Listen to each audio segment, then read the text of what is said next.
আমাদের দেশে এই রোবটটা খুবই ইম্পর্টেন্ট, কারণ আমাদের দেশে যে পরিমাণ আগুন লাগে, সেই যে জায়গাতে আগুন লাগে সেই জায়গাতে হচ্ছে যে আমরা এই রোবট পাঠিয়ে দিতে পারবো, এবং সেইখানে আগুন নিভানোর জন্য এই রোবটকে ব্যবহার করতে পারবো। আপনি তো দেখলেনই, আমি যেহেতু আর্টিফিশিয়াল ইন্টেলিজেন্সে পড়ালেখা করেছি চীনের টপ ইউনিভার্সিটি HIT, তার জন্য হচ্ছে তারা আমাকে ফুল অ্যাক্সেস দিয়ে দিচ্ছে যে কীভাবে চালাবে, সবাই দেখতেছে। কিন্তু গোসারওয়ার ডেইলি কিন্তু আপনাদের জন্য সব কিছু এভাবেই দেখায়। তো আমি তাদের সাথে কথা বলেছি যে তাদের কোম্পানি ভিজিট করব, যদিও আমাদের গভর্নমেন্টের এগুলোর প্রতি টার্গেট নাই, তাদের টার্গেট বিদেশের টাকা পাচার করা।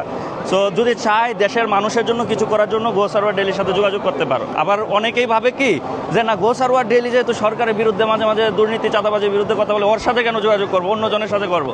ঠিক আছে, করো, হয় নাই তো কিছু দেশে এখনো। Robot can help in the restaurant. Yeah, to deliver the food. You can select the table number and the dishes and start. It will move by itself. Okay. Yes.